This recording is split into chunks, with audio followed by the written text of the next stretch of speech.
Professor, Department of Medicine, University at Buffalo, New York, USA. Now,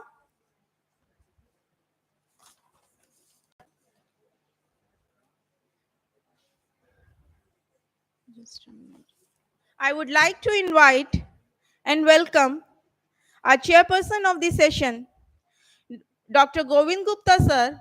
He is senior scientist from NPL. And in the previous lecture, technical session, we have the invited lecture from the sir. So I welcome sir to chair the session. The floor is yours, sir, to proceed.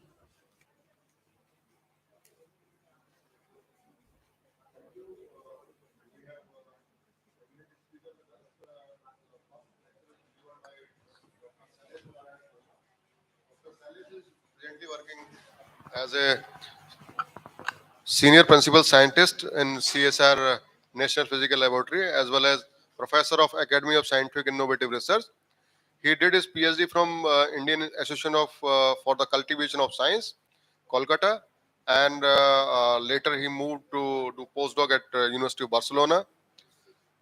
His research interest is mainly in type of various semiconductor nanoparticles, including porous silicon, titanium oxide, CDS, CDT, CDSE, CDT, or indium phosphide, and so on and so forth. He studied polymers such as PPB, P3ST, polystyrene, as well as organic inorganic hybrid material like PPB, CDSE, and P3ST, nanocomposite. He has many publication in his record, as well as he has supervised many PhD students.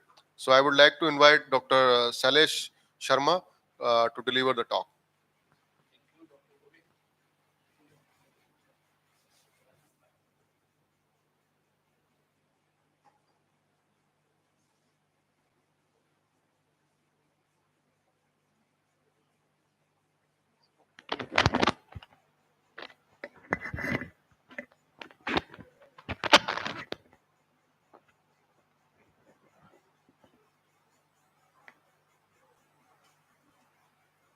So, thanks, Dr. Govind. One cannot have a better start to a talk, when somebody is introduced by his own colleague from NPL itself. So, no need for any introduction. So, thanks. First of all, I would like to thank the organizers of ICHE 2023 for giving me the opportunity to present my work on this platform. Basically, I have been working in diverse areas of semiconductors, nanoparticles, quantum dots. And fortunately, this year, the quantum dots Nobel laureates have also there. And we have been reading their papers like Bible. It was Bible for us. So I'm really, really glad that quantum dots and nanoparticles and now have come to the, forefront, and it has gained the attention of so many researchers. So one of the topic which has been concerning me from last so many years, the fact that we have been using cosmetics. In Delhi, we all have these local bazaars, the Mangal Bazaar, Som Bazaar, Shukra Bazaar, Bespat Bazaar, and all that. And I have been seeing people from all nooks and corner, particularly ladies buying all these bindis and lipsticks, cosmetics products, and all that. They are sold at cheaper rates, and they are just buying it. And even the small children, the small girls, the minors, they're all buying all these cosmetics without realizing the harmful effects it might cause to the people. So just to give you an idea, so what is the role of nanometrology? Because all these cosmetics, basically we have TiO2 and ZNO, nanoparticles in it, and they can cause so much harm to the skin, and that can prove to be fatal as well. So I will go into this. First of all, I have already given my profile, so no need for detailed introduction. Just in the area of semiconductors, nanoparticles, quantum dots, and all that, Dr. Govind has given a detailed discussion about that. So what is the mandate of NPL? That is very important, because we are talking about nanometrology, and if NPL is the forefront runner, and mandate of NPL is CSR NPL is mandated to be India's National Metrology Institute, NMI, by the Act of Parliament, and is the custodian of national standards with the responsibility of the dissemination of measurements to the needs of the country. It is a custodian of measurement standards, where NPL has the responsibility of realizing the units of physical measurements based on the international system, that is SI units. And then NPL is also at the statutory obligation to realize, establish, maintain, reproduce, and update to the national standards of measurement calibration facilities of different parameters. The laboratory is maintaining at present 6 out of 7 base SI units. They are the meter, kilogram, second, Kelvin, ampere, candela, and R&D work is underway for realizing and establishing the 7th SI base unit of mole. The SI supplementary units are radian and steradian. So NPL has got international traceability, and then it is compared with other NMI institutes of national importance. And the most important is that whatever calibration certificates which are issued by NPL is of global importance and has got very good global acceptability as well.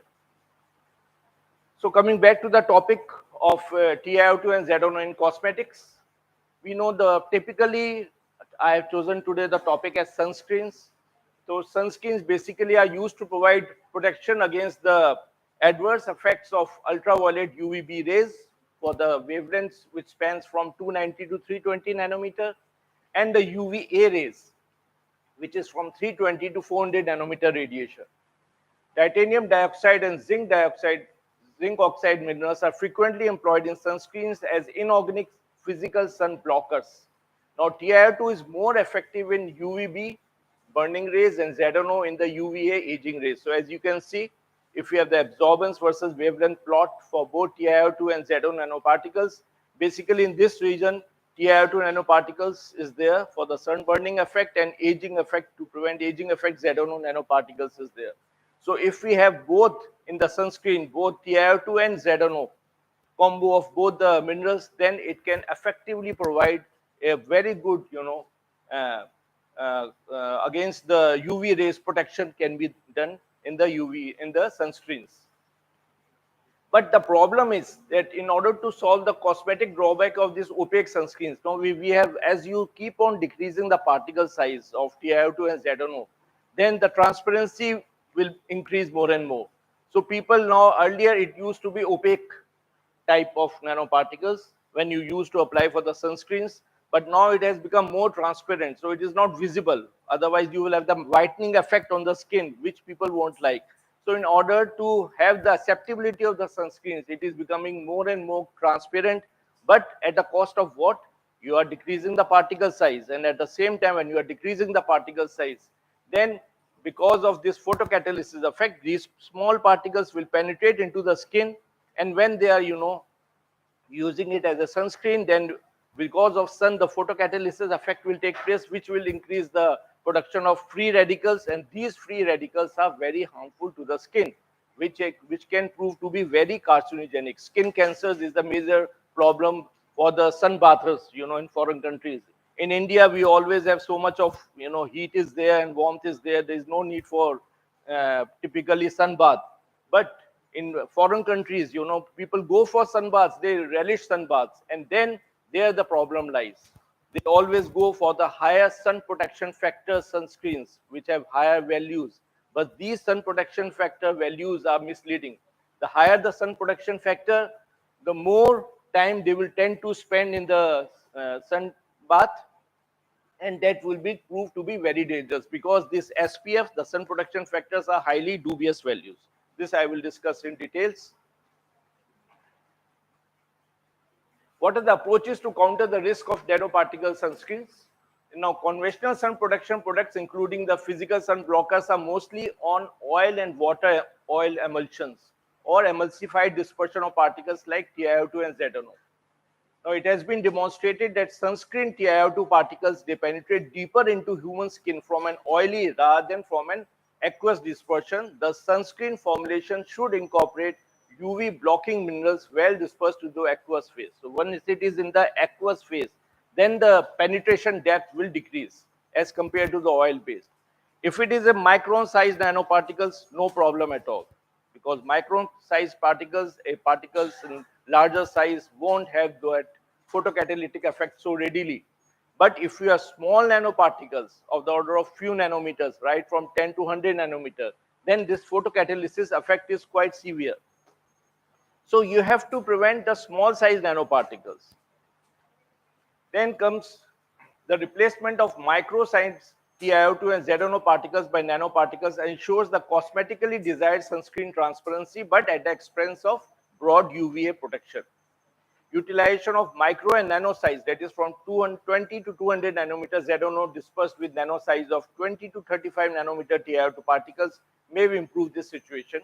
Now, small nanoparticles, though they appear colorless and transparent, but still absorb UV radiation, can penetrate the skin cells, leading to photocatalysis within the cell, causing DNA damage after exposure to sunlight, and eventually can lead to cancer in the skin.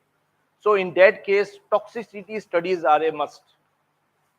Then, as I have already discussed about the sun protection factor, that it reflects that how efficiently it absorbs or reflects some of the sun's UV radiation on the skin exposed to sunlight.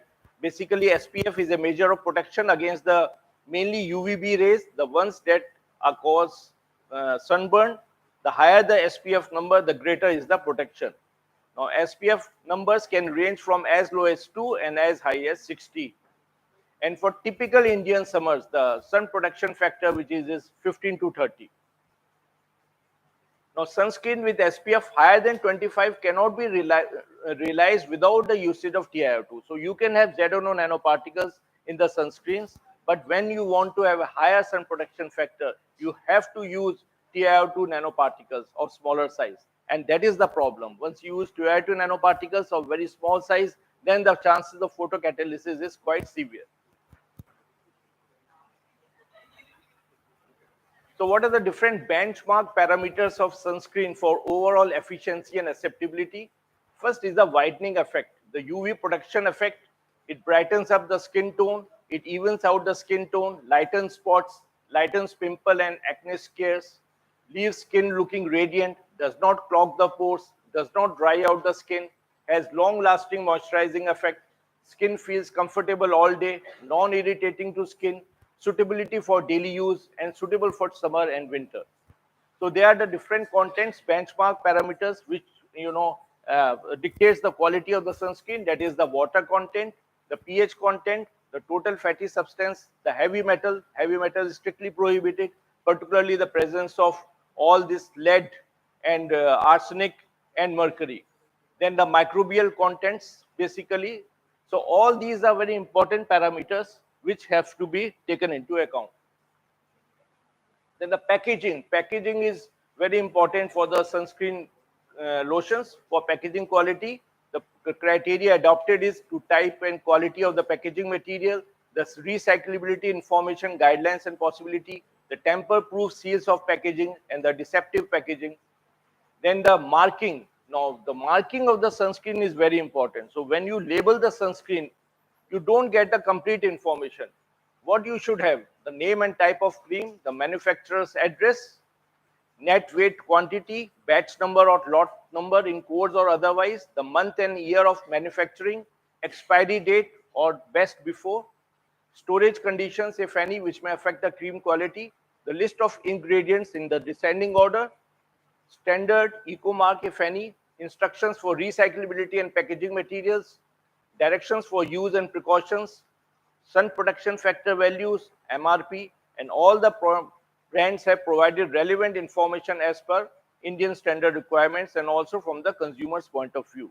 But most of these things are missing. The main thing which is missing from all these cosmetic products is the size of the nanoparticles. They will mention ZNO, non-ionized, non-nano. They will say TiO2, non-nano. But what is the size? They will say micron size TiO2, micron size ZNO. They don't mention the size. Sometimes it is written micron size, but basically it is, to have the more transparency, it is only nanometer size.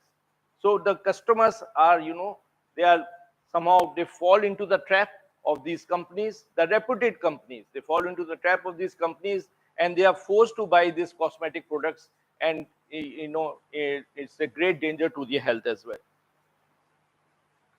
Just to have an example, let us have a comparative performance ratings on the sunscreens. These are the all reputed, basically, companies which are excelling in the selling of these cosmetic products, the Nivea, Jovis, Neutrogena, Lactocalamine, VLCC, Olay, IU, Revlon, Lakme, Dabur, Lotus, Biotech.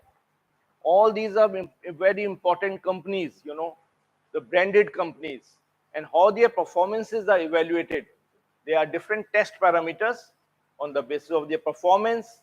That is sensory panel test, which includes, overall cream efficacy and acceptability judgment before and after application. Then we have sun protection factor values, photostability, physiochemical test, gritty matter or skin scratch test, thermal stability, water content, pH, total fatty substances, total residues, heavy metals, microbiological test, TVC and gram-negative pathogens, general test, packing and marking. All these factors are very important to have the proper labeling of the sunscreen. And on the basis of these parameters, they give the overall ranking, that is out of score of 100, how much ranking is there. And if the rating is more than 90, then it is very good. And if it is less than 30, it is termed to be very poor. Now, what are the different active ingredients in sunscreens? Basically, we have minerals, which I have already discussed in the form of ZNO and TiO2. We have chemical filters. Now, these chemical filters are also very dangerous. The chemical filters like oxybenzone, avobenzone, octisalate, octocrylene, homosalate, and octinoxate. Now, these different, it has been found in US that these different UV filters has very higher toxicity concerns. Basically, UV filters like oxybenzone and octinoxate, it has got higher, environmental working group hazard score of 8 and 6, which is pretty high out of a scale of 10. Then we have UV filters with moderate toxicity concerns like homosalate, octisalate, and octocrylene, which has moderate toxicity concerns. Then we have titanium dioxide, zinc oxide, which has a very low value of toxicity to avobenzone, marcoxyl SX. And there are different ingredients approved in the US which are rarely used in sunscreens. That is benzophenone 4, benzophenone 8, and then methyl anthranilate, PBA, and pedimate-O and trolamine salicate. So all these ingredients, they are approved by the US, but they are never used in the sunscreens. And those ingredients which are highly toxic, and somehow, it has been observed that toxic things are always good. Whether you go for photovoltaics, lead-based perovskites, they are enjoying good reputation, but it is lead-based. People are going for non-lead-based, but then it suffers from the efficiency problem. So all toxic things, we are attracted to all toxic things, whether it is liquor, whether it is sort of drugs. Infatuation is more for the toxic things. But that is a temporary pleasure, temporary enjoyment, and it has an everlasting effect on the health. Similarly is the case of the use of cosmetics.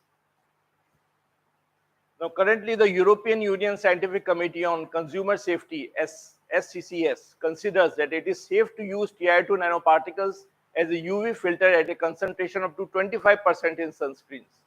But do they mention the amount on the sunscreens? How much percentage of TiO2 is there? It is always much more than the 25% prescribed value. Many toxicological studies of nano-sized TiO2, they use P25 Degussa powder, which is a standard powder for photocatalysis. P25 is a standard TiO2 powder, which is anatase phase and is used in laboratory purposes for photocatalysis experiments. Do we have to use this in sunscreens, photocatalysis product, so that it get photocatalyzes very easily? No, we have to use a rutile base of TiO2, which doesn't photocatalyze easily, which is quite stable, but it has a larger size. But if you go to the larger size nanoparticle, then the transparency will be affected. It will be more opaque-like. So in order to cut down the opaqueness, the companies tend to produce small size nanoparticles. And then it becomes right from rutile TiO2 to anatase TiO2, which becomes photocatalytic and is injurious to health. So here the role of NPL and other metrology institutes comes handy, because the size of the nanoparticles, the concentration of the nanoparticles of TiO2 and ZNO has to be mentioned. Now there are demerits of other organic UV filters as well. Organic sunscreens are synthetic chemicals that absorb UV energy by virtue of their molecular structure, because basically they are the aromatic rings. The sunscreens lose a degree of efficiency over time, and this leads to breakdown of the absorbing molecule. Then, since these molecules are small, they may penetrate the skin and cause systemic effects. For example, PABA, a popular sunscreen ingredient, leads to skin allergies, photosensitivity, and is a known carcinogenic. Indian regulation allows only up to 5% in cosmetics. But where are these standard values? Where it is written? It is not mentioned at all. It's all misleading. Then there are a lot of probing questions. Does the shape and size of the particles affect the sun protection? Yes, it is. As I've already mentioned, the size of the nanoparticles is very important. Does nanoparticles in sunscreen penetrate the skin? Yes, the smaller the size of the nanoparticles, it is easy to penetrate inside the skin. Does nanoparticles in sunscreens cause skin damage when energized by sunlight? Certainly. If you have a micron size particles, no. But if you have nanometer size particles, yes. Does nanoparticle causes lung damage when inhaled? Yes, if it is in the powder form, because all this International Agency for Research on Carcinogens has classified titanium dioxide as a possible carcinogen when inhaled in large doses. So all inhalations have been stopped in the form of powder. It is highly dangerous. Do current federal sunscreen regulations ensure the safety and effectiveness of sunscreen minerals? No. The US government has not enacted regulations, guidelines, or recommendations on particle characteristics that would maximize sun protection and minimize health risk. As a consumer, you're not likely to find detailed information about nanoparticles on product labels or from companies that make these products. And that is the drawback of our, companies. They sell their products sell like hotcakes, but no specific mention of the ingredients, of the amount, the concentration, or the particle sizes there. So the question arises, then what is the wrong with higher sun protection factor? It sounds good that you have higher sun protection factor, you will have more, protection against the UV rays, but you don't realize that it can be realized only when the nanoparticle sizes are too small. So marginally better sun protection factor, the sun bathers assume the higher the value, they can spend more time in the sun, and that is a problem, because if it is a sun protection factor of say around 50 or 60, it may in reality only 25 or 30. So you tend to stay for more time in the sun, and it will lead to carcinogenic effects. High SPF products may not be really high SPF. Who is going to measure these? Where are the certified values? Nothing. Consumers misuse high SPF products. High SPF products may have greater risk to health. So it is always better to, by choosing sunscreen with lower concentrations of active ingredients, that is SPF 30 instead of SPF 70, for example, is prudent. Don't go for the higher sun protection factors. Now I will show you in these slides. There are different size specifications. These are the one of the branded, sunscreens, lotions, Adcross, Nivea, Lakme. Prices is ranging from 150 to 350. It's nothing. People go for it. But in none of these branded sunscreens, any dose of, concentration of TiO2, size of TiO2 is mentioned.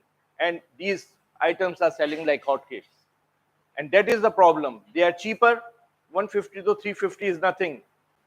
Here it is said SPF value of 50. People will say, oh, it will protect us from UV rays. And then it is expensive as well.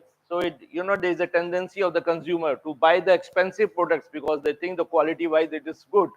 But that is not the case. SPF 50 doesn't mean the so-called 50, it is so-called 50. The SPF value can be as low as 20 or 30 because there is no certified values of this sun protection factor. Similarly, if you go for Himalaya creams, Himalaya protective sunscreen lotion, Biotic, BioVera, it advertises the SPF protection factor of 75. Just imagine, 75. And people will go, they will be in the sun, even in the Indian conditions, the ladies will put on sunscreens and they will roam about during summer time, without realizing that this 75 can be only 25 as well. There are no certified values. No impression is there, no information is there. It is only mentioned this is micron size TiO2. What is the size? 1 micron, 2 micron. And how do you certify it is micron size? It can be of nanometer size. What is the concentration of these ingredients? Nothing is mentioned. What are the preservatives which they are adding? Because they are, as I have already mentioned, there are so many preservatives which are highly toxic. They have a toxicity score of 8 out of 10. Do they mention it? No. Even if it is mentioned, those toxic chemicals are mentioned, no, none of the companies are taking care of not to include those toxicity factors. Even in US, those toxic chemicals are still being used. What to say about India then? Then all these VLCC products, the only particular concern is the preservative. Different preservatives are there. Preservatives are used either alone or with the presence of other preservatives. And these preservatives are toxic. Nobody is taking care. See the brand of Patanjali, so-called supposed to be the very good Ayurveda one. But who is taking care of these specifications? No. Ethyl hexyl salicylate. Importantly, the FDA has approved this product for use in sunscreen up to 5% concentration. But where is the proof? It has to be certified. All in the United States, it is butyl methoxy dibenzoyl methane. It is used only for 8% and it is labeled as avobenzone. Avobenzone is so much used in sunscreen, lotions, and cosmetic products, but its concentration has to be around 8%, 5 to 8%. Similarly, phenyl benzimidazole, maximum use concentration is 8% by weight. So there has to be a body which decides that how much should be the size of the nanoparticles, what concentration of for these products has to be there. There's some regulatory body has to be there. Now, the World Health Organization (WHO), which is a non-governmental organization, political institutions and agencies have raised concerns about the safety of nanomaterials and their use in consumer goods. Currently, the European Commission has updated the guidance on the safety assessment of nanomaterials in cosmetics, and the Food and Drug Administration (FDA) has developed its own guidance for the application of nanotechnology in industrial products. In Europe, future toxicological data for hazard identification must not include any animal testing, since it is strictly prohibited under the EC Cosmetic Regulation number 1223/2009. And alternative methods like ex vivo or example vivo or in vivo techniques must be used for safety evaluation. Then the European Union Observatory for Nanomaterials, EON, has announced that all companies that manufacture, use, or import all these cosmetic products should have a REACH registration compliance. What is REACH? REACH stands is a regulation of the European Union and stands for registration, evaluation, authorization, and restriction of chemicals. The purpose of this is for companies to offer end users adequate information regarding the safety of the products. That the nanomaterials that fall within the scope of REACH but are not registered are considered illegal. So such steps have to be taken worldwide. This is the steps taken by the European Commission. What about India? None of the steps are being taken. In that case, it's very important to have analytical metrology for nanomaterials, that is AMNM. What is that? That is the traceability uncertainty parameters have to be evaluated, the nanomaterials, the analytical purposes.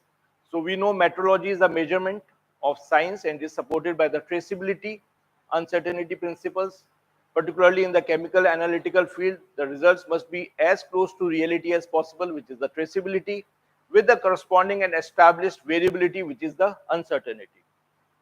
In order to achieve this objective, metrology establishes tangible and intangible tools for reliable measurements, for example, certified reference materials, standard methods, and statistical calculations, amongst others. Statistics and chemometrics, which includes all mathematical formulations and statistics, it plays a key role to demonstrate traceability and to estimate the uncertainties, as well as to perform data processing in analytical techniques and methods and the proper validation of methods for the determination of nanomaterials in specific samples. Dependence on key chemical and physical parameters, size distribution, shape, agglomeration, structure, composition, surface, and concentration plays a very important role. Finally, the analytical purpose is the application of the validated methods for the determination of nanomaterials in specific samples, the analysis of samples, hence to solve the particular analytical problems. So basically, the key aspects of AM and M is, first, you have to see whether those nanoparticles are samples by themselves or they are nanoparticles or the nanomaterials are annihilates in samples, and their determination. Then their characterization has to be done by microscopy based techniques, and then the full analytical process approach has to be done. The sample preparation, instrumentation, separation techniques, detection has to be done, and finally the screening approach. So all these things have to be done in order to properly evaluate whether the particles, whether the sunscreen lotions, any cosmetic products, whether it contains the nanoparticle, whether it contains TiO2. So different steps are there. First step is whether TiO2 is contained in that product, very first determination. Second, if the TiO2 is there, whether it is in the form of nanoparticles. If it is in the form of nanoparticles, whether what is the size of this nanoparticle, whether it is nano sized or micron sized, what is the size distribution, what is the concentration. So all these factors are very important in order to have the complete information about the ingredients of the cosmetic products, which can be lipsticks, which can be sunscreen lotions, any powders, anything which the cosmetic companies sell. So basically, it is very important to have complete information, and on the basis of complete information, you will have some idea. Then, what are the challenges ahead of analytical metrology? General terms, there is a great urgency in having reliable standards at different levels. This is the problem. Now, reference materials for calibration purposes, certified reference materials and standard methods for the validation of analytical processes, as well as control samples to carry out the corresponding quality control programs. It is necessary to insist on the quality of these standards. In fact, there is a reasonable doubt about the rigorous quality of some of the few ones which are available at present. Therefore, availability of reliable standards is a critical issue for analytical metrology on these nanomaterials. National and international bodies promoting research activities should give special priority to this. The developments are very important from a practical point of view with important social implications and very useful for routine laboratories involved in the analytical control of nanomaterials. What is the role of NPL? This is the last one. The role of NPL is the labeling of sunscreen is a must. So it must be mentioned the nano or the nano size TiO2 or ZNO, and the size of the nanoparticles has to be standardized. The sun protection factor rating for cosmetic products needs to be fixed, and guidelines for label claims on these products should be developed in India. Natural and Ayurvedic or herbal products with higher sun protection factors have emerged. It has to be thoroughly tested. The existing regulation of cosmetic products does not require disclosure of composition of the ingredients. That is the big win for the cosmetic companies, because there is no need to disclose the ingredients, and then you don't know what the things which you are using contains what. So exaggerated claims like broad spectrum UV protection or water resistant has to be suitably evaluated. Small nanoparticles, as I said, can penetrate the skin cells, leading to photocatalysis within the cell, causing DNA damage, and eventually can lead to cancer of the skin. So for toxicity, studies are a must. One has to put all these nanoparticles size-based in systems like dynamic light scattering, TM, SEM, AFM, DMA, ICPM, PMS, under quality management system QMS under ISO 17025. Measuring nanoparticle size for certification of instruments, particle size traceable to SI meter, the International Organization for Standardization ISO, and the International Cooperation on Cosmetics Regulation ICCR. They comprises of experts from US, Canada, Europe, and Japan, none from India. In addition, Japan, Korea, Taiwan, and China have drafted their national standards for photocatalysis, but these standards are not there in India. So what is the outlook? It is not such a gloomy situation. The worldwide, still people are working on this. People have now started using sunscreens which contains diamond nanoparticles which attenuate the UV radiation, simultaneously removing the free radicals generated by UV light. Long-lasting hair dyes for all the hair dyes, long-lasting hair dye with carbon nanotubes. So all these, quantum dots and nanoparticles importance is there for all the cosmetic products, whether it is your typically hair dye, whether it is your sunscreen, whether it is a face powder, all your lipsticks, everything has to be there, and everything has to be certified. All those certified reference values has to be given. What is more important? The cost is not the only important issue. Safety and application of alternative testing methods for toxicity are of crucial importance as well. Thank you.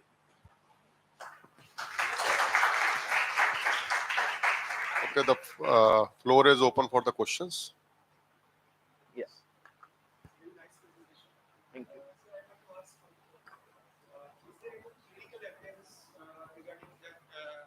What you said that there is Cancer. a toxicity. Yes, clinical evidence is Clinical there. evidence regarding application of various products Yes. which Yes. suggests that Yes, it is there, but it is not being made known to the public. okay, Because if it is made known to the public, people won't buy those products. but But it that evidence is concerns. there. But See, science cannot go wrong.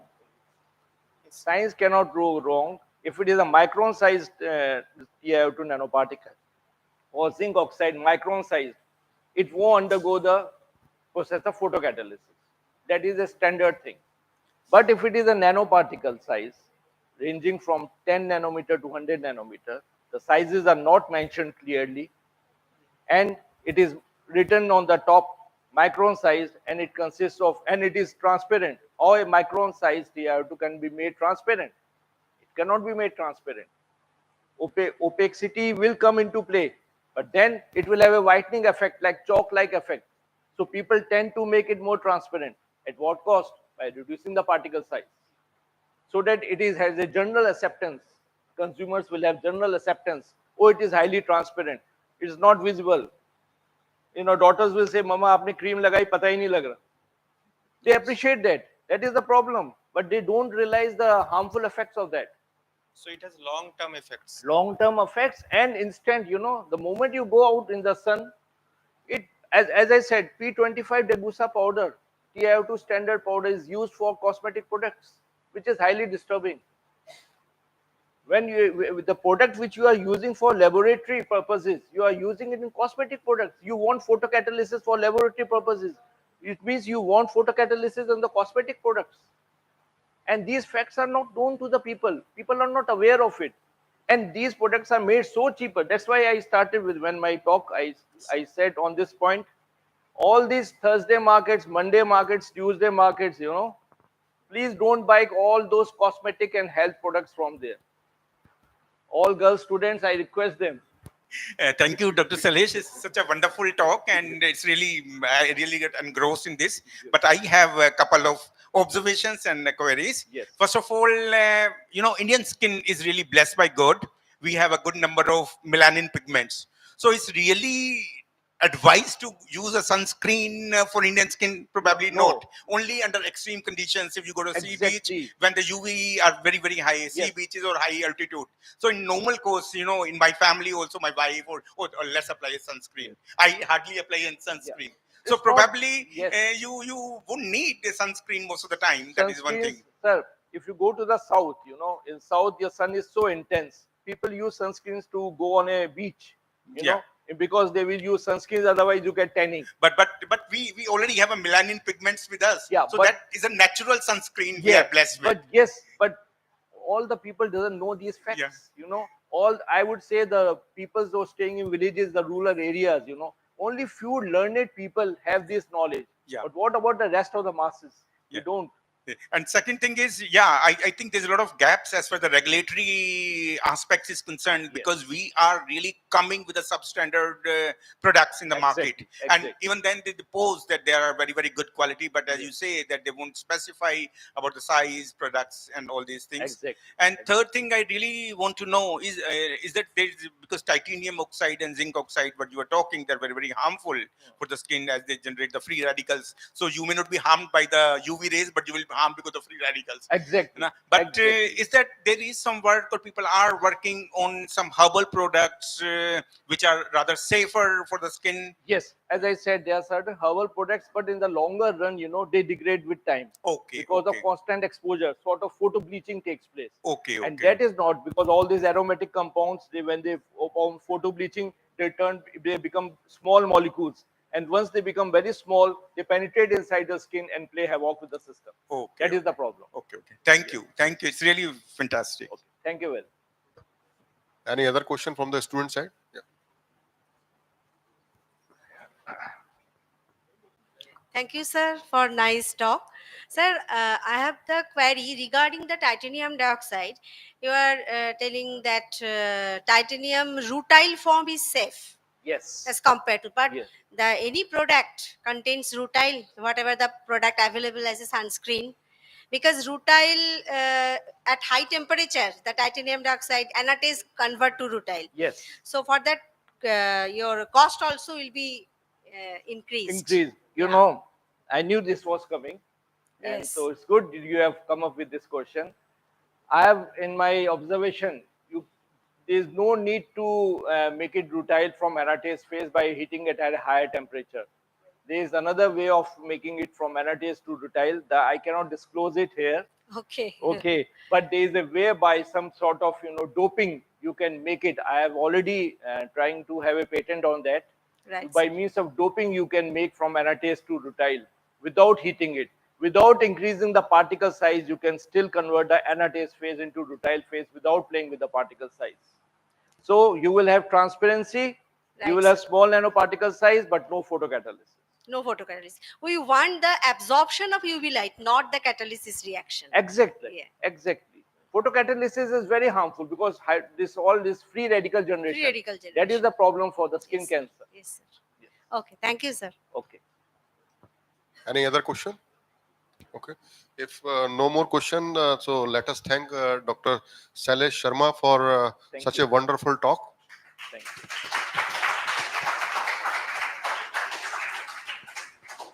Thank you, sir. Our next speaker is Dr. Shubhra Chaturvedi.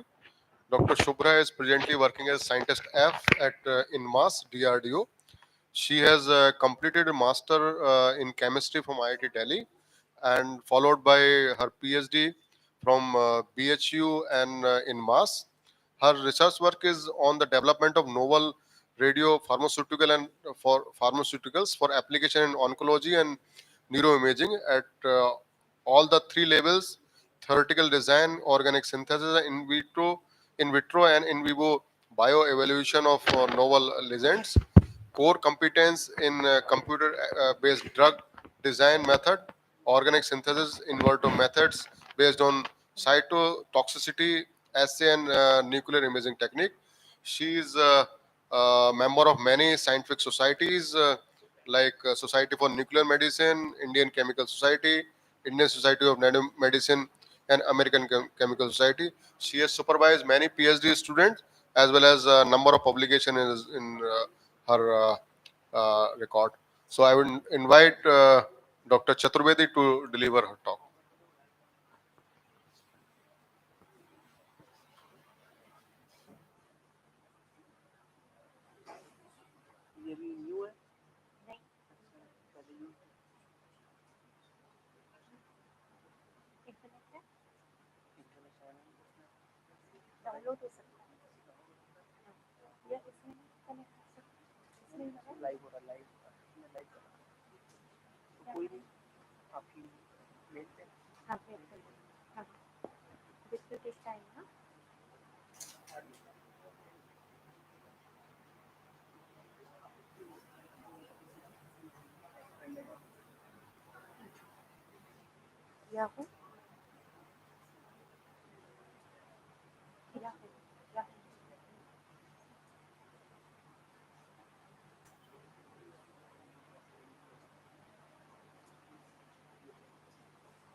Yeah, I think the pen drive is not getting connected. Yeah, the pen drive is not getting connected. Yes, yes, yes. Yeah. Yeah. DH. SSD, There is some technical issue with the file. So let us start our third lecture. This is an online presentation by Dr. Supriya D. Mahajan. She is associate professor from Department of Medicine, Jacob School of Medicine and Biomedical Science, University of Buffalo, New York. She has established herself as an investigator in the area of neuropathogenesis of HIV-1 in context of drug abuse. She established 2D and 3D blood-brain barriers model that allow studying mechanism of BVA photopsychology. She is a very well-known researcher in the area of her research. She has authored over 108 publication in high-quality peer-reviewed journals and demonstrated a high level of scholarly productivity. She is a reviewer and ad hoc member of editorial board of several journal in her field. So this is an online presentation. So I request organizer to start her presentation.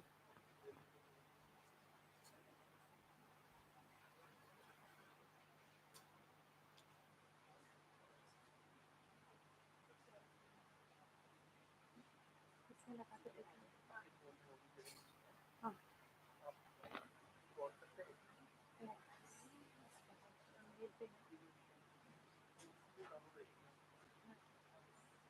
Medicine and Biomedical Sciences at University of Buffalo. I am extremely grateful to Dr. Pratibha Kumari, convener of this ICHE 2023 conference. It's a very exciting conference that highlights integrative chemical science for health and environment, a perfect topic for the current times. And the topic I'm going to present today is long-term implications of SARS-CoV-2 infection and the chronic sequel of neuro-COVID. So let me go to the next slide. So I'm going to do my presentation and give you a slight overview of what I'm going to talk about. So I will focus on the SARS-CoV-2 virus, particularly having, the pandemic has wound down now substantially, but there are still many issues that remain at the end of this pandemic. And particularly important among them is the incidence of neurological manifestations of SARS-CoV-2. So this topic, this talk will focus mainly on the neurological manifestations, the pathological mechanisms that underlie these, the type of central nervous system cells that are affected, possible mechanisms for these dysfunctions. And because I want to give an overview of since the conference is based more on health and environment, instead of making the talk too research focused, I also want to give it a public health implication, and I'll talk briefly about the success stories of the vaccination development and how that has impacted, global health. So with that, let me start with SARS-CoV-2. This is what the virus looked like. It had the spike protein on it. And then basically you had the neurocaspid protein, which enclosed the RNA. You have the lipid membrane, the membrane protein, and the envelope protein. When you say people were immunized against SARS-CoV-2, what was the goal of that immunization? It was to trigger an immune response, and vaccines trigger that immune response. the inactivated virus, which triggers an immune response, produces antibodies, which then protect us from the real viral infection. So that is what is meant by being immunized against SARS-CoV-2. Our body, once you have a vaccination, our body will make antibodies and protect us from future infection. Um, so the SARS-CoV-2 virus, the antibodies were predominantly directed to the spike protein, both those that target the region binding domain as well as those that target other regions of the protein. And all of these neutralize the virus. The magnitude of the antibody response to the spike protein, of course, is varied depending on, person to person, the type of immunity each individual has. But it typically resembles an antibody response to a respiratory virus. And the mucosal antibody response is one that is acquired by natural infection in humans. So you have the one that's generated with the in response to the vaccine, and then the one that is antibody response, the mucosal response that's induced by natural infection. So when this COVID-19 pandemic started, there were two main aspects, right? We heard a lot about social distancing. That means that if we all started wearing masks and things like that. So here, this graph, you can see that if you did not use masks, then you had the number of cases rose uh, very, very significantly in a short period of time. And that was because this was being transmitted from one person to another. If you did use masks, then the level of infections were being able to be contained. And why was this important? Because if we didn't use protective measures, lots of people got sick very quickly, and the healthcare capacity of the system was quickly overwhelmed, right? Which we saw not just in the United States, which is such a strong healthcare system, but all over the world. So finally, that's why wherever protective measures were used, we were able to get those numbers considerably lower. And then, of course, when the vaccine was made, you had, based on the vaccine efficacy, you had, the level of contagiousness was reduced, and the amount of, the coverage that was needed for the entire population varied based on the vaccine efficiency or efficacy. And we heard a lot about a term called herd immunity during that time. And what did that herd immunity really mean? So here you can see, few people here, only one person is infected, the orange guy, and only few people, which are in green, are vaccinated. What happens then? You have that, this infection spreads pretty fast to everybody. And but if a lot of people are vaccinated, that is in those shown in green, then the disease doesn't spread as much. You have only two little orange fellows here. And that concept of where more people take the vaccine and help other people who are not vaccinated from not getting the disease, that whole concept is called herd immunity. So indirect protection from infection of susceptible members of the population, such as the elderly maybe, or little children who can't normally get vaccinated. Those people are protected by others around them who have already got the vaccine. That phenomenon is called herd immunity. And that's a very important concept to understand when you talk about public health impact of the disease. Here we talked about how this COVID vaccine was developed so quickly. So as you can see, there were many candidates in preclinical trial. Few of those went to phase 1, phase 2, and then the last few in phase 3. And these indicate, whether they were what kind of, viral vector, nucleic acid based, protein based, or whole virus based. Traditionally, the vaccine developmental process is really long, right? From, it takes almost 15 years or so, but this particular COVID vaccine development was really short. In 10 months, less than a year and a half, from start to finish, we had a vaccine. We had got, of course, accelerated approval from the FDA and other agencies all around the world, and we were able to, vaccinate people, produce a vaccine and vaccinate the population, and thus bring this disease under control. So what are the components in a vaccine? You have the active ingredients, you have adjuvants, you have residual tracers, you have some preservatives, you have, stabilizers and preservatives, and of course the active ingredient, which is the SARS-CoV-2, component. And that's what constitutes a vaccine here. And then here are the various platforms that were used for vaccine generation.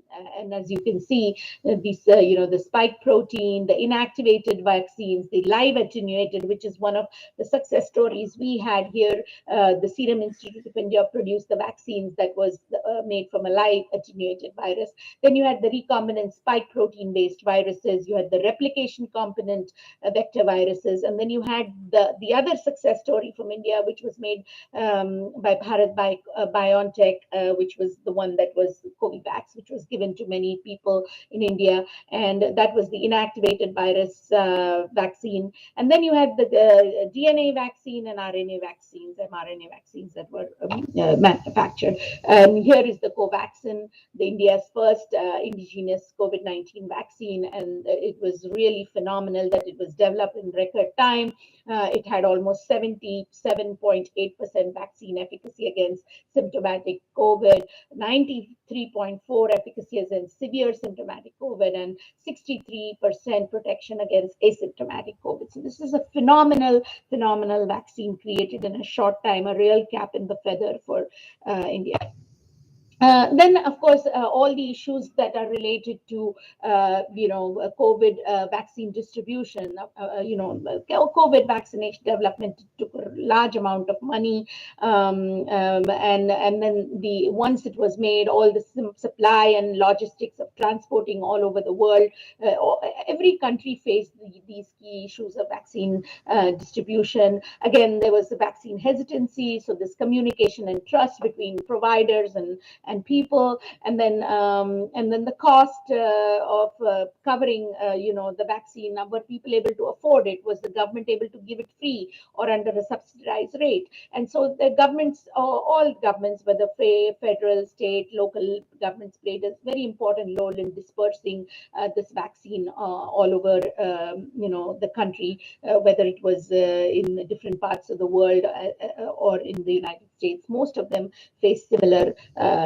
issues. And vaccine hesitancy in the US was particularly more, and that most likely stems from uninformed, uninformed people, miscommunication. People are scared about this new kind of virus, new kind of vaccine. An mRNA vaccine was developed for the first time. The other highlight is that today it was announced the Nobel Prize for the year went to the people who developed this vaccine, the mRNA vaccine. So this is just a phenomenal a technological development that has occurred in biomedical sciences. And so in spite of all that, there are skeptics obviously in this generation of TikTok and social media, where miscommunication has also become a major impediment. And so the other challenges to vaccine distribution were obviously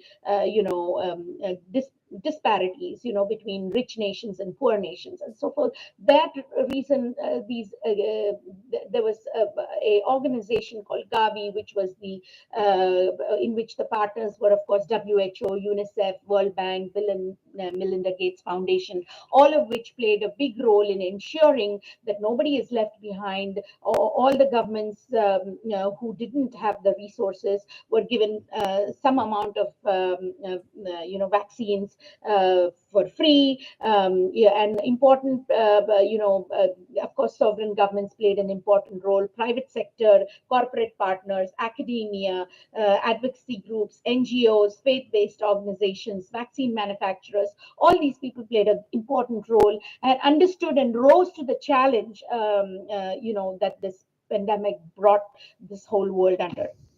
Okay, so now coming to being a scientist that I am, and a neuroscientist, and I like to focus on, an important aspect of COVID post-pandemic, and that is a topic that we call that is the neurological manifestations of COVID, which is coined under the term called neuro-COVID. What happens after COVID is there's chronic neuroinflammation, neural damage, and that syndrome is now called neuro-COVID. It's neurological complications that occur before or during the onset of respiratory symptoms. Early stages in the pandemic, the complications of neuro-COVID were unclear, and but the neuro-COVID was caused due to a combination of hypoxia, sepsis, intensive care support where people were on ventilators for a long time, direct viral injury, hyper immune stimulation, and so on. The most alarming fact is that 80% of the COVID-19 patients are reporting neurological manifestations, and 80% are reporting at least one neurological symptom, sign, or syndrome. 55% have more than one. Which are captured on clinical evaluation. So, and then factors that associate with higher mortality and neurological manifestations include advanced age, people who are heavier, and again, neuro-COVID occurs. The risks are fivefold higher for an in hospital death, and so those are one concerning statistics, and that's why we are looking at this neuro COVID. The reason for why neuro COVID occurs is because SARS-CoV-2 is essentially a neuroinvasive virus, and that the fact that it invades the CNS is confirmed from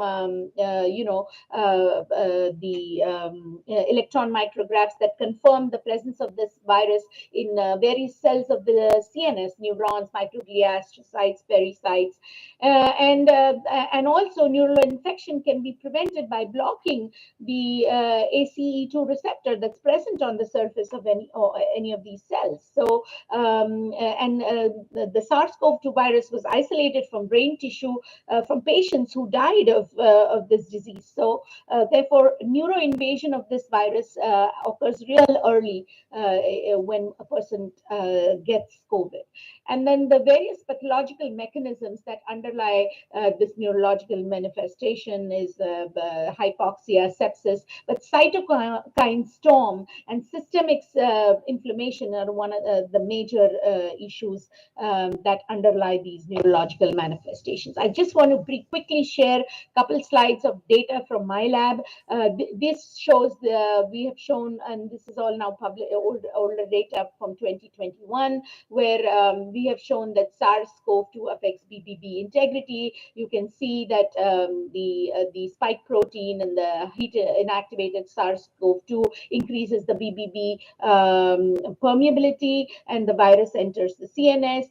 There's a difference in the real reduction in the tight junction proteins, which keep the BBB, intact. And you can see the levels of these tight junction proteins is way down in the cells that were treated with the recombinant SARS-CoV-2 spike protein and the heat inactivated SARS-CoV-2 as compared to the untreated controls. The other two mechanisms highlighted here again with respect to the treated versus untreated in the microglia cell is the increased cytokine TNF alpha, which is a pro-inflammatory cytokine. The other molecule that is key to inflammation is called NLRP3 or inflammasome. It's a key inflammasome factor that gets activated again by SARS-CoV-2. Other mechanisms are, cell death caused by increased expression of caspase 3 and 7,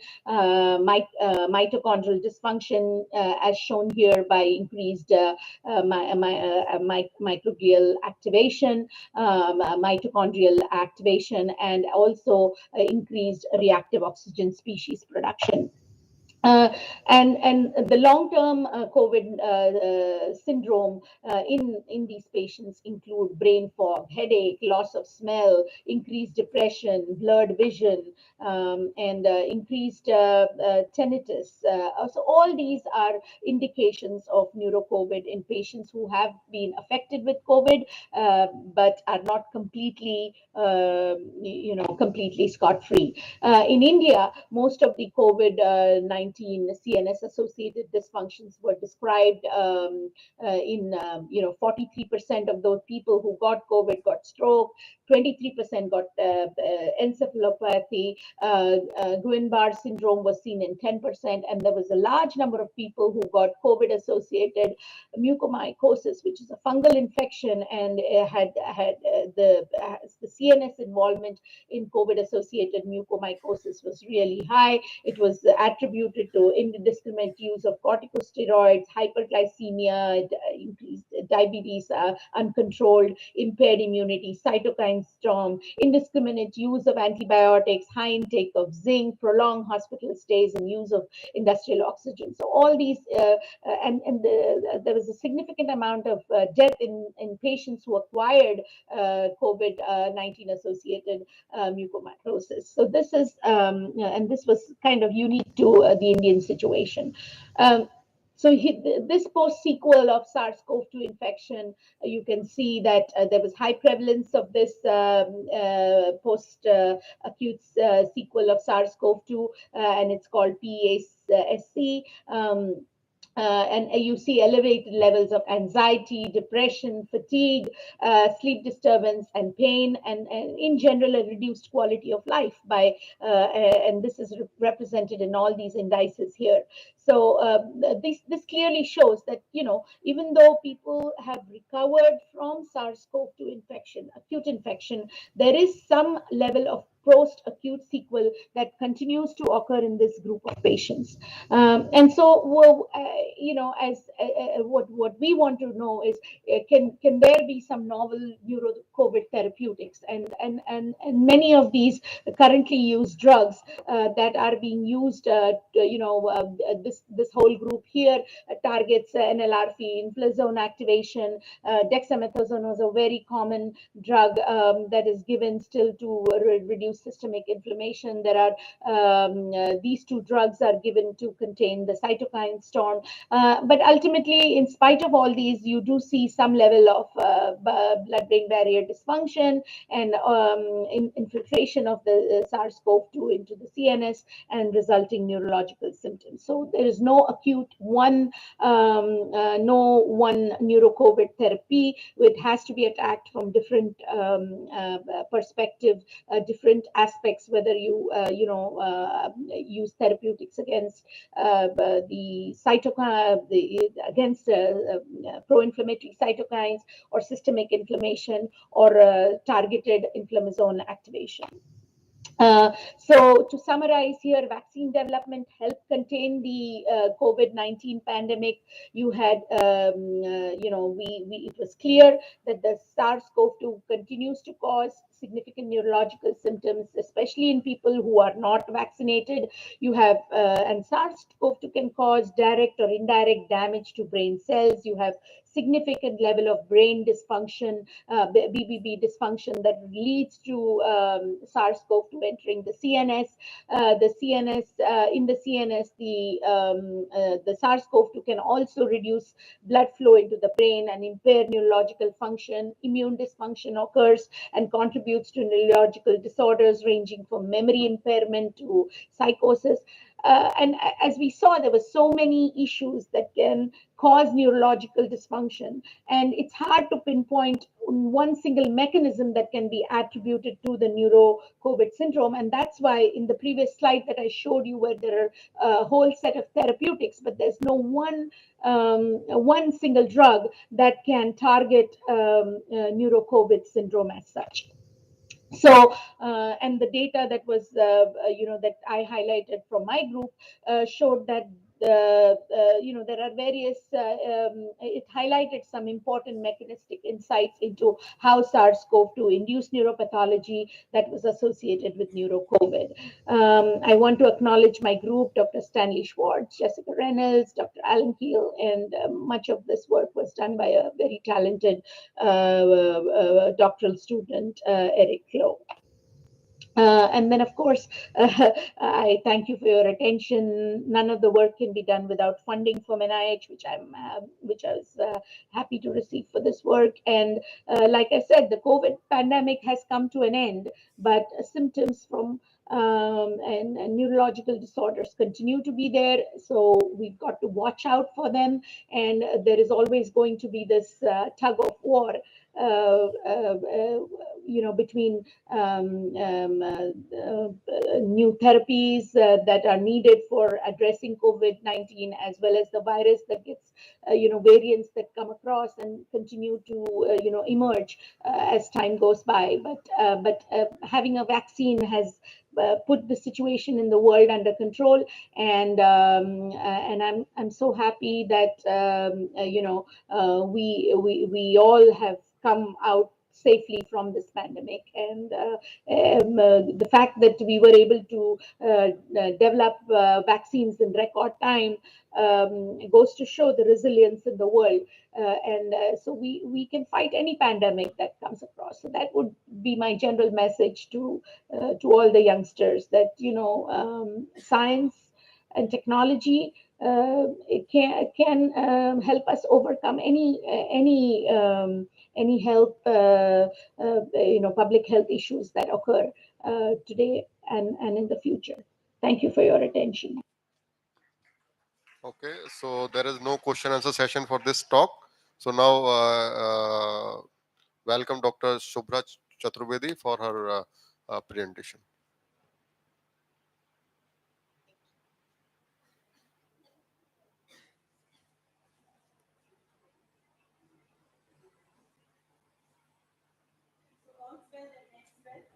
Thank you, and thanks for a great introduction. Initially, I also thank all the organizers. I express my gratitude for inviting me here, and so that I can share some of my research work which I have been doing in DRDO.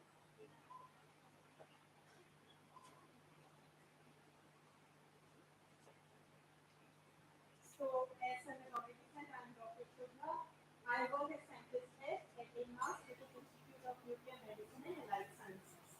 It is a DRDO laboratory. DRDO is Defense Research and Development Organization. People often ask me, what do you do there?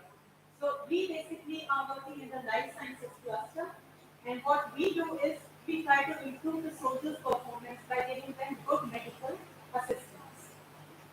Without much ado about my introduction, I will start with the topic. The topic of my talk is focusing what matters, molecular imaging. I see lots of youngsters with it. So my first question is, how many of you have undergone an X-ray scan? Many of you. Nobody on the left side? How many of you have done an MRI scan? Couple of you. And how many have gone a PET or a SPECT scan? None of you. Oh, but why? SPECT. It's not SPECT. It's SPECT. SPECT. So it's a nuclear imaging technique. And what I work is basically concerning imaging. What I work is basically concerning imaging. And before I move to the second slide, how many of you have gone for a second diagnosis? You went to a doctor, you were not happy with the diagnosis, so you went for a second diagnosis. Great. So there are many people who don't believe the doctors in the first go.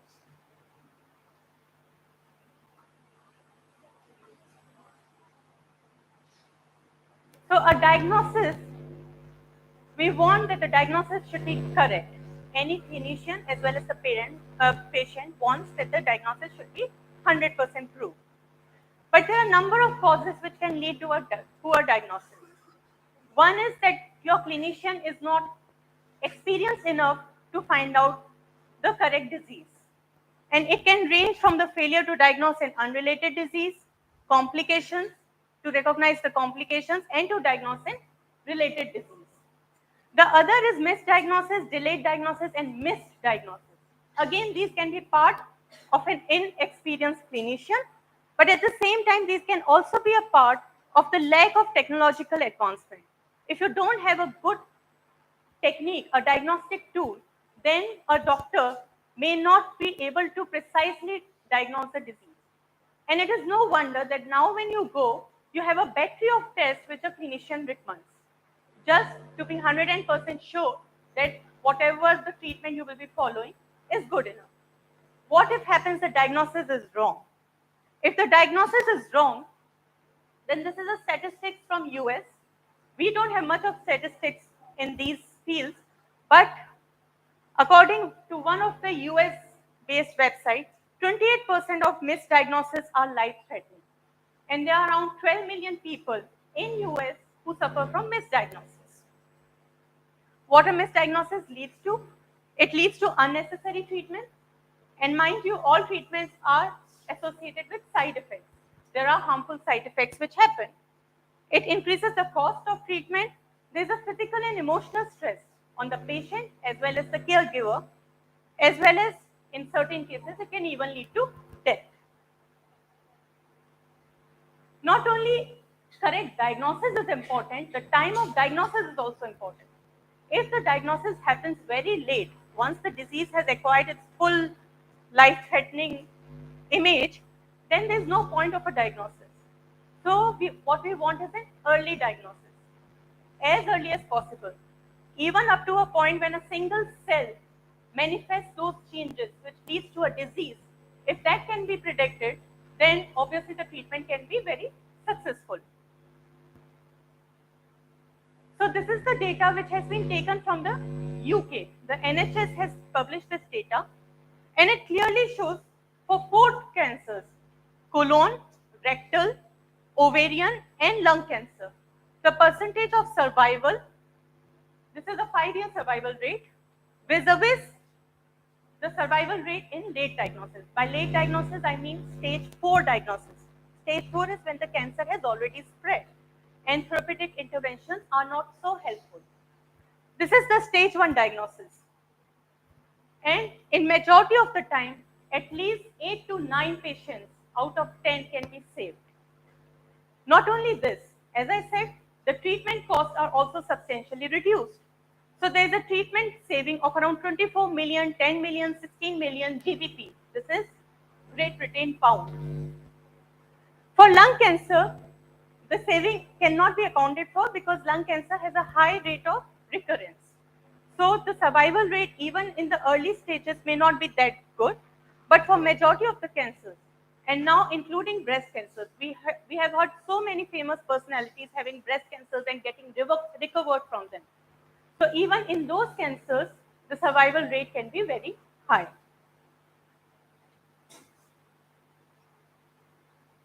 So what are the tools of diagnosis? Whenever a patient goes with a cancer to a clinician, the first test is given is biopsy. Biopsy is an invasive test. What they do is, from the disease site, certain cells are taken out, aspirated from that disease site, and their cellular culture is carried, and the characteristics are studied. Now, biopsy, it is a surgical intervention. Many a times it is associated with internal bleeding, and it is not always easy to take a cell sample. You cannot take a cell sample from liver. You have to perform the full endoscopic test and then take that, scratch those liver cells, which is very dangerous.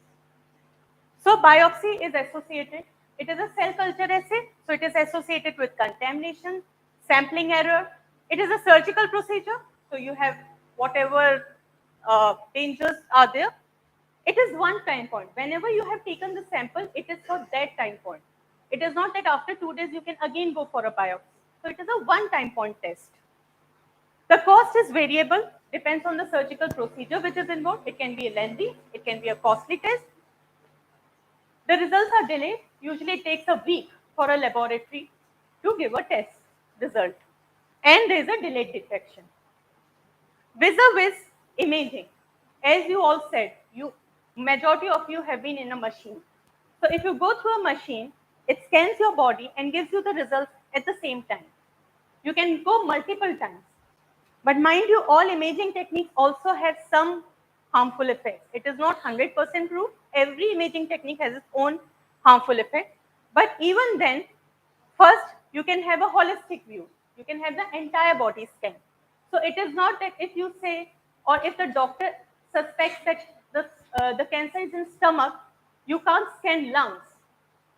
In biopsy, you will only take the sample from stomach, whereas in imaging, you can also scan lungs if there is a possible tumor spread in lungs. It gives you spatial information of all organs. It gives you longitudinal assessment. By longitudinal assessment means different time points. You can keep on carrying the test at different time points, so you can have a full data. The results are rapid. In a day or two, you will get your report.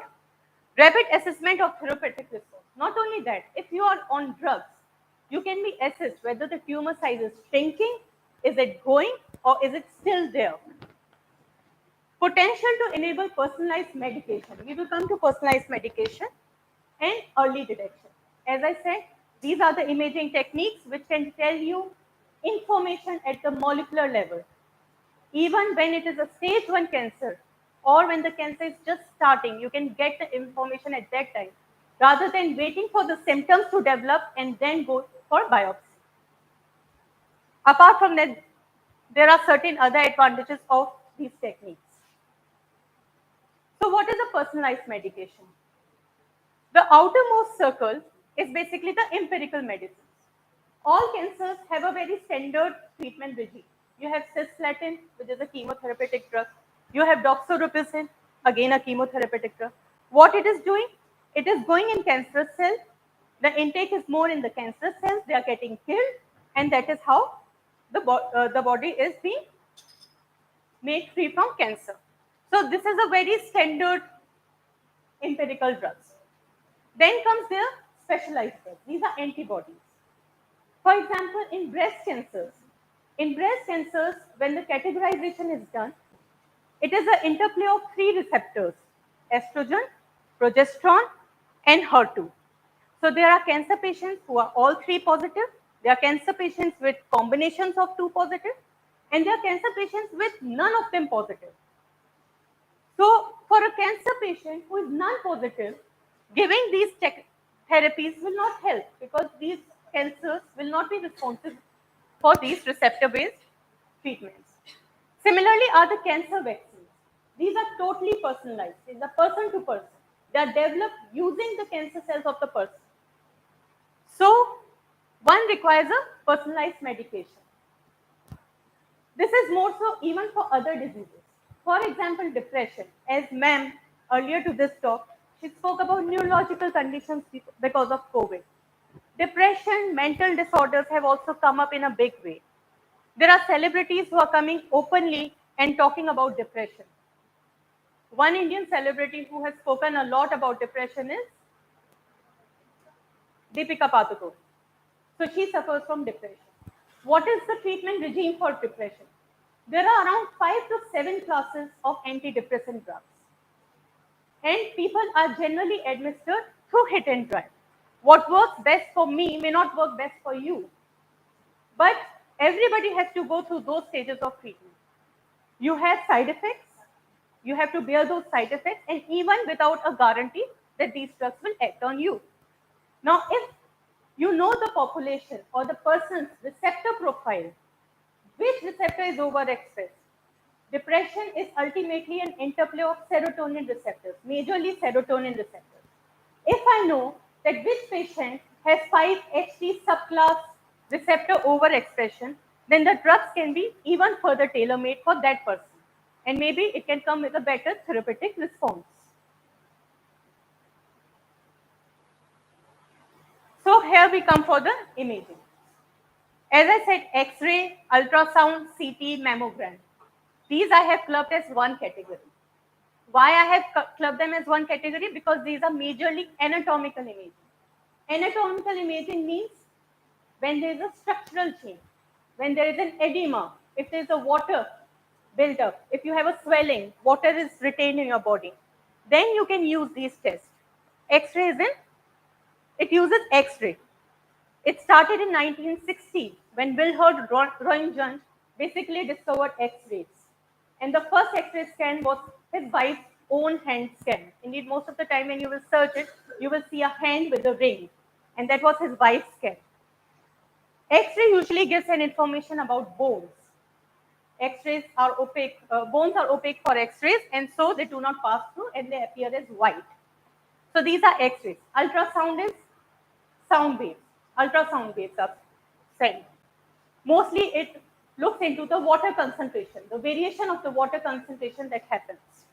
CT is again X-ray, but in three-dimensional.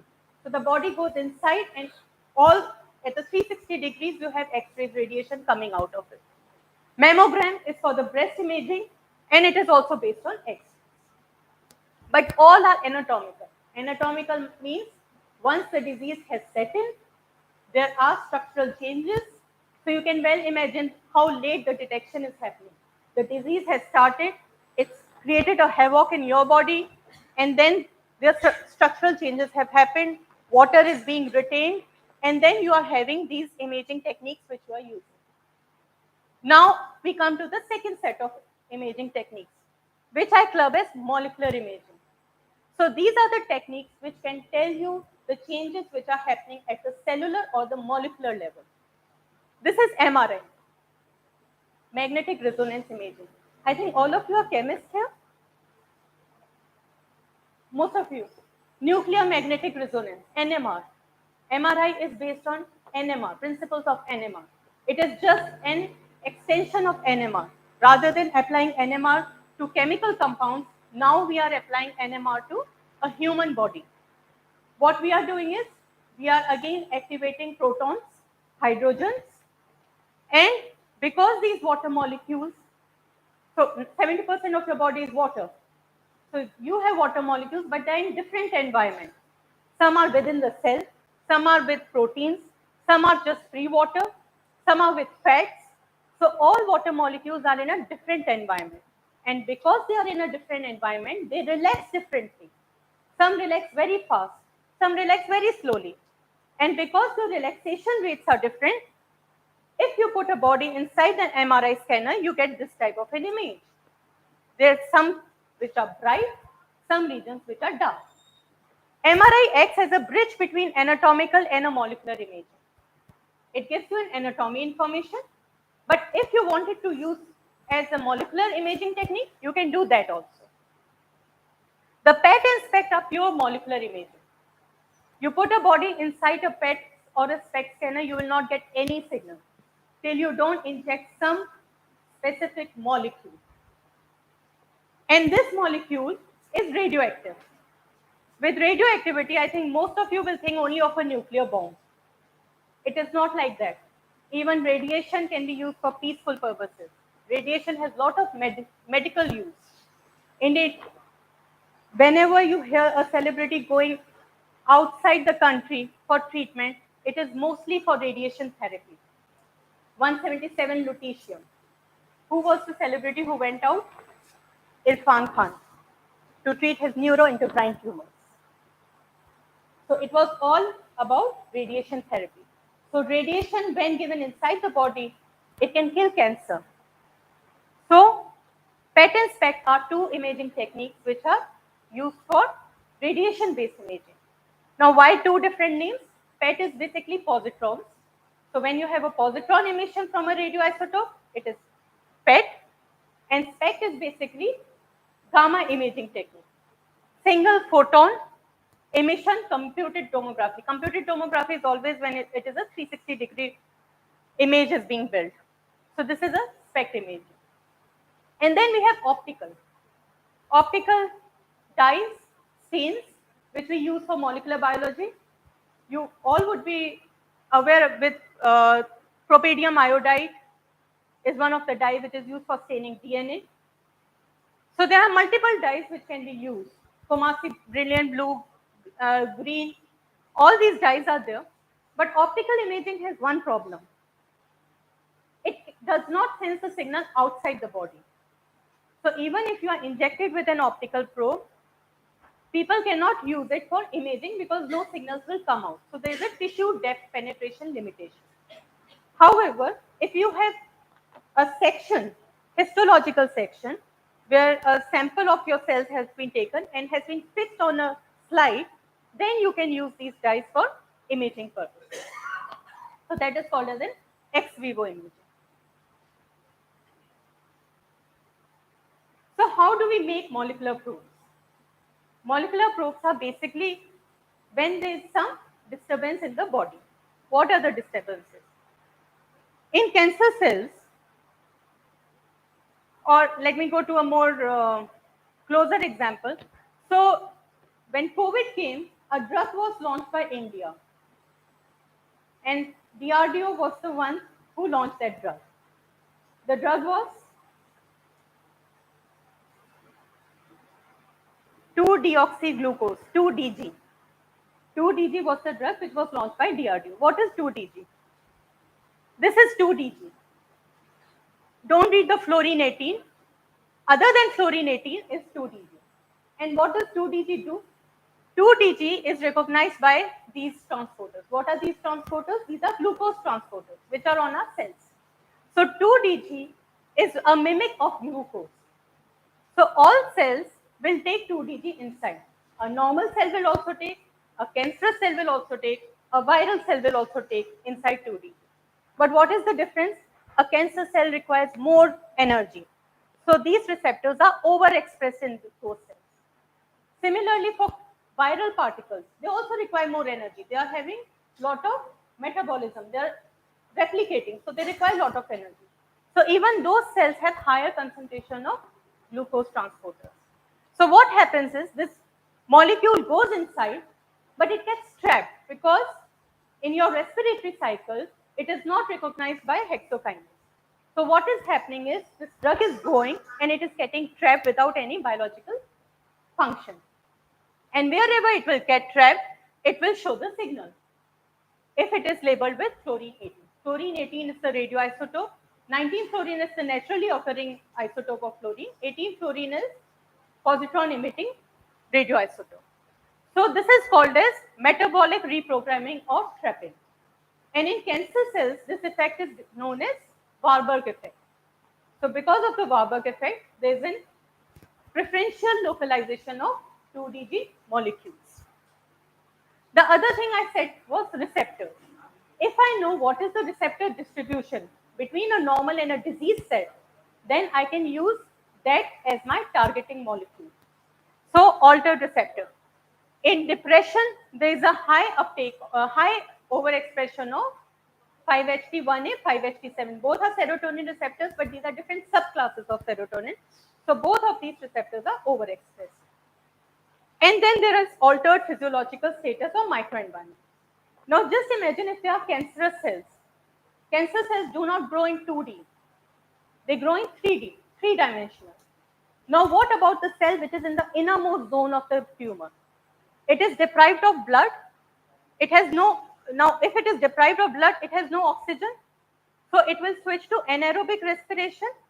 If it will switch to anaerobic respiration, there will be lactic acid formation. If there is lactic acid formation, then there will be a decrease in the pH. Very similar to your muscle cells. That's what your muscle cells do. When they require high energy, and if the blood cannot give many glucose molecules, it switches to anaerobic respiration. That's what crocodiles do. Crocodiles also accumulate lactic acid. But in normal conditions, this lactic acid is moved away by the blood. And that is why you have pain if you do a lot of vigorous exercises. But what happens? In cancer cells, there is no blood supply. So this lactic acid is getting accumulated. And once it is getting accumulated, there is a reduction in pH. Now, if you design a chemical compound which is responsive to pH or to hypoxia, low oxygen conditions are called as hypoxia. So either to hypoxia or pH or reactive oxygen species, then you can have a probe which goes there. It gets chemically transformed in that environment and is retained there. And then it generates the signal. So one can use any of these targets for designing a molecular probe.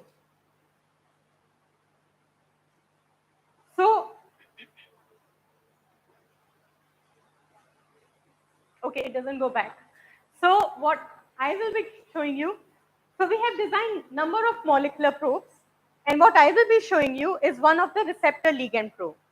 It's a ligand which is targeted towards a particular receptor.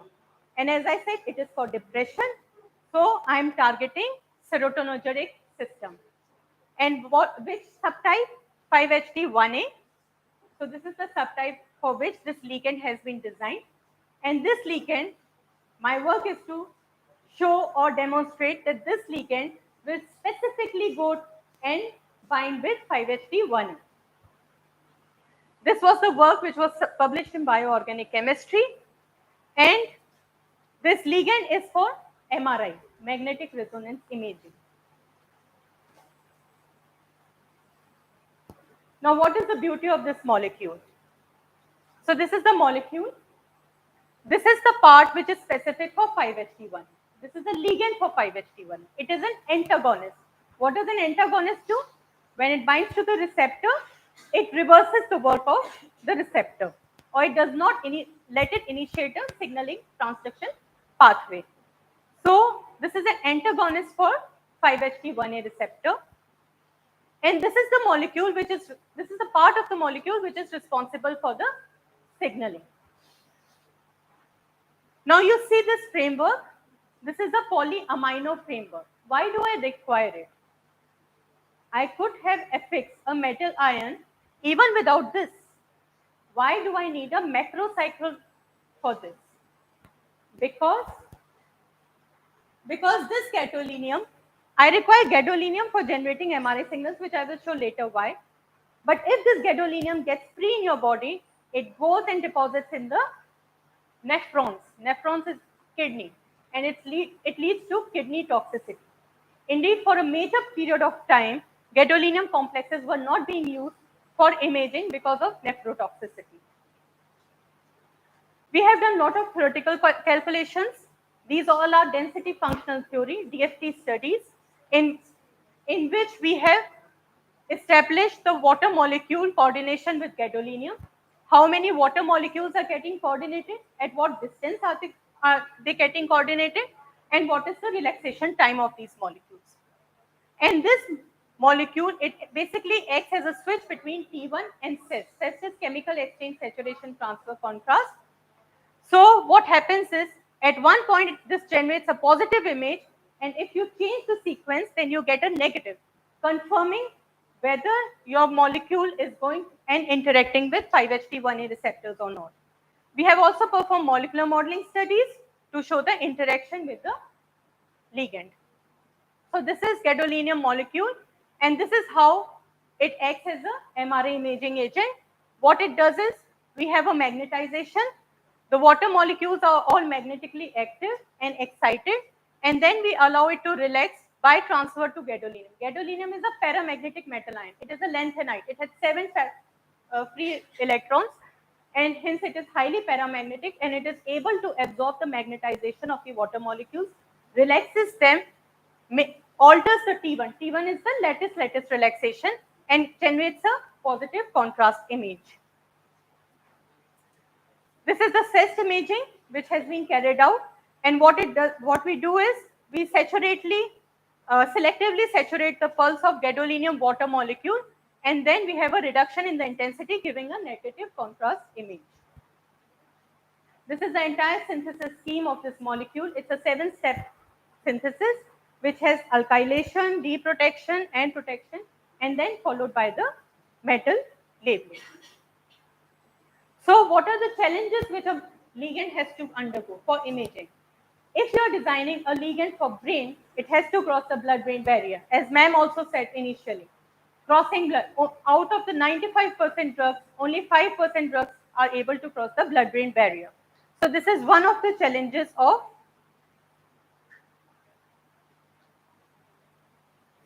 how do I do that? 2 slides back.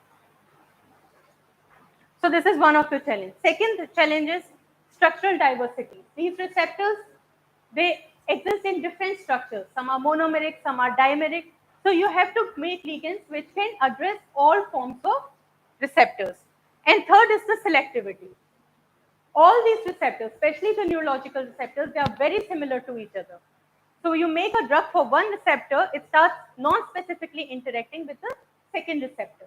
So one has to be careful that whatever drug you make is specific in action. This is another molecule to address the other structural modifications of the receptor. So we, rather than monomeric forms, we have targeted dimeric forms using 2 units of the pharmacophore. And we have established, all these molecules have been established preclinically. Preclinically means in an animal model. We create a depression model in mice. By repeated injections of corticosterone, the mice becomes depressed. We test the mice and then we use it for further work. We have also shown a selective uptake of these molecules. So how does an imaging probe development looks like? It is very much similar to a drug development. All steps are similar. It starts from the theoretical work, synthesis, physicochemical, preclinical, clinical development.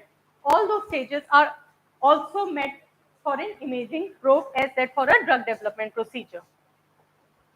This is one, it has lot of structures, but it basically shows that the effective clinical 5-HT1 ligand could not be made for 20-30 years because either there was a metabolic instability or there was problem in radio labeling or it was being thrown out of the brain, out of the blood-brain barrier, and it could not be used.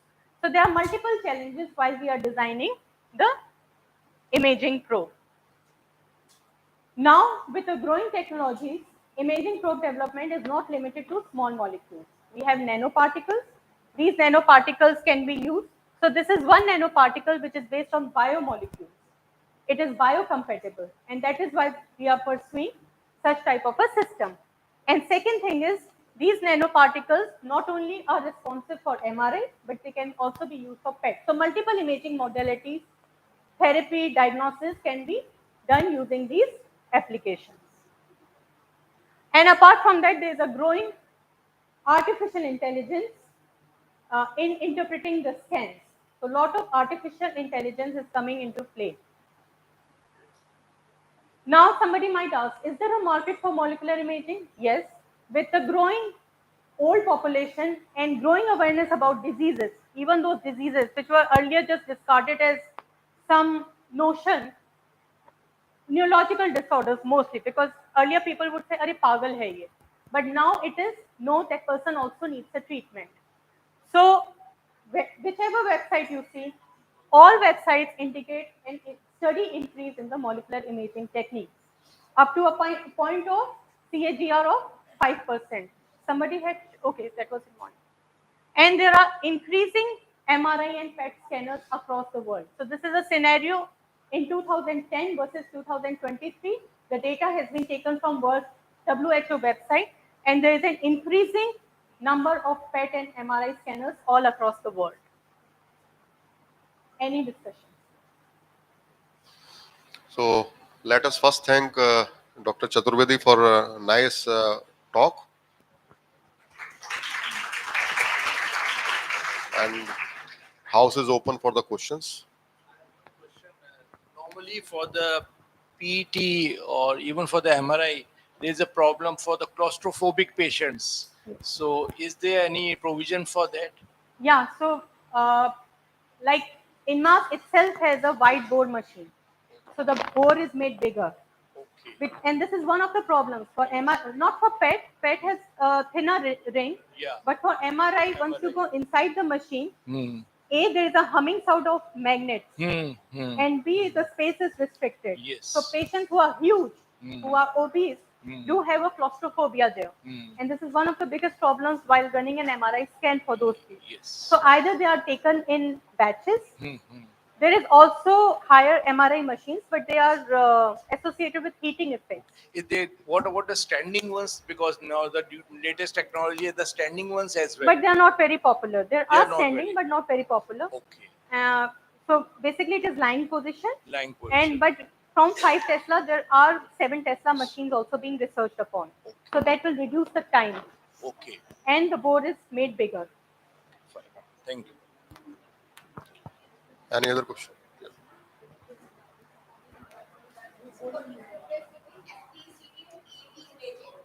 Okay, PET and SPECT.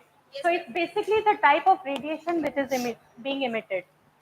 You have alpha radiation, beta radiation, and gamma radiation. Positron and gamma both are in the gamma range, energy range. And basically what happens is the particle which is coming out.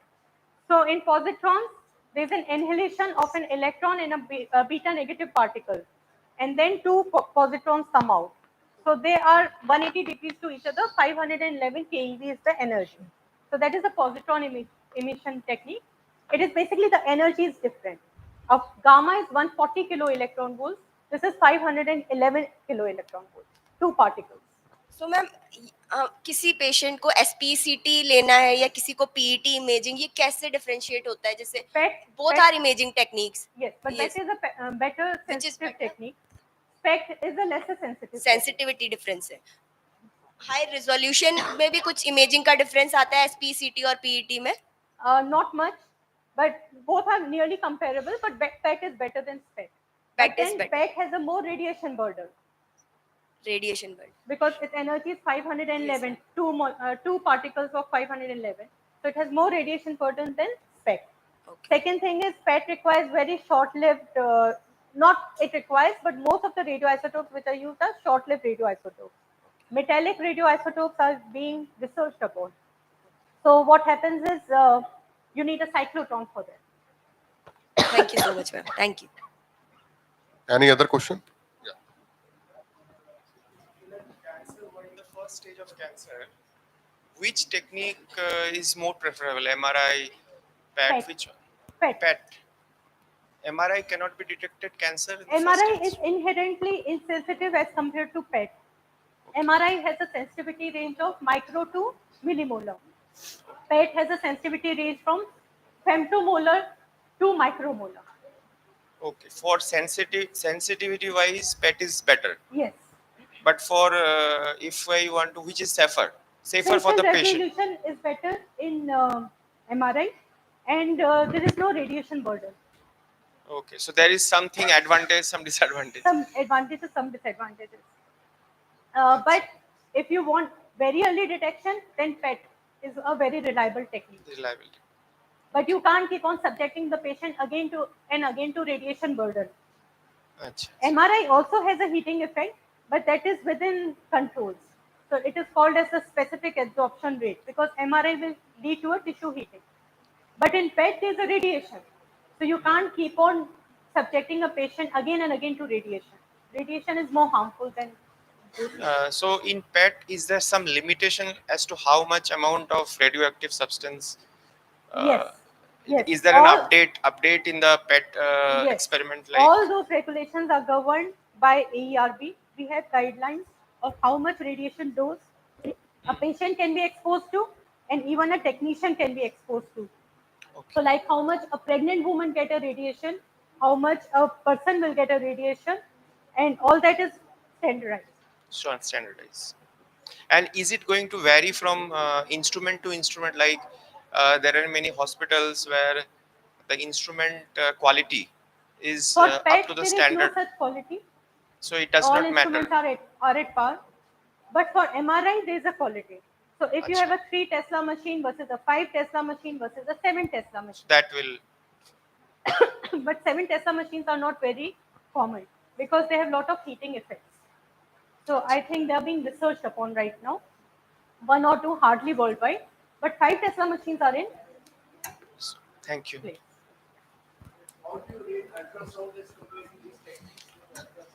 Ultrasound is an anatomical imaging technique. So it will be it is much safer. And that's why most of the pregnant women are subjected to ultrasound. But it is an anatomical. So it will not give you a very precise image, but it can tell you there is something wrong. After you know that there is something wrong, then you have to go either for PET or for MRI. Yes, it will give rough estimated things. No, it can't. I think, it will say there is something. Some lesions are there, but to check those lesions, you have to go for MRI or a PET scan. Okay, so we can have more discussion regarding this interesting topic later on during lunchtime. So now let us thank the speaker again for nice presentation. Yes, ma'am. Please stay here. I would like to thank all the three speakers of this session for their presentation as well as question answer session. They have provided very interesting information as well as deep knowledge about the subject. So I would like to thank all the three speakers, Dr. Saleh, Dr. Chaturvedi, and Yes. third one. Thank you, ma'am, for such a nice lecture. And now I request Chairperson Sir to felicitate Ma'am Dr. Shubhra Chaturvedi with a token of appreciation.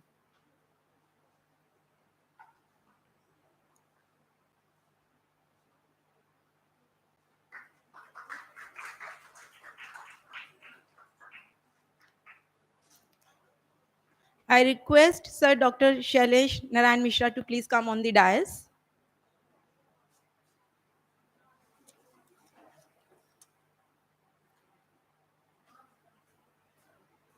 Please, sir, felicitate sir with a token of appreciation. And thank you, sir, for such an interesting lecture on the cosmetics. Yes, sir, Shailesh Narayan.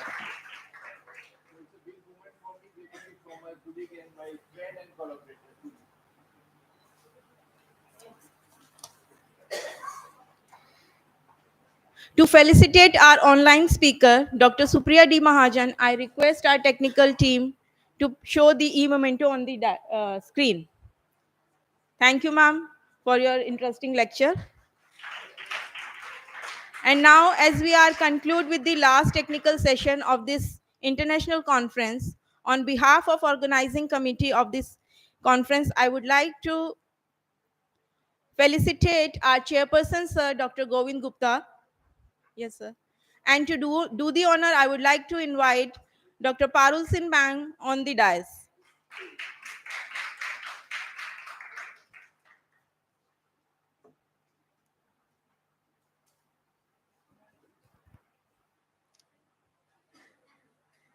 Thank you, sir, for the successful accomplishment of the session. And thank you, ma'am. Now I invite all the speakers and chairperson for the lunch in the committee hall. And all the participants are requested to join us for the lunch in the multipurpose hall. After the lunch session, we have to be assembled here. All are invited for the valedictory session of this conference. Thank you all.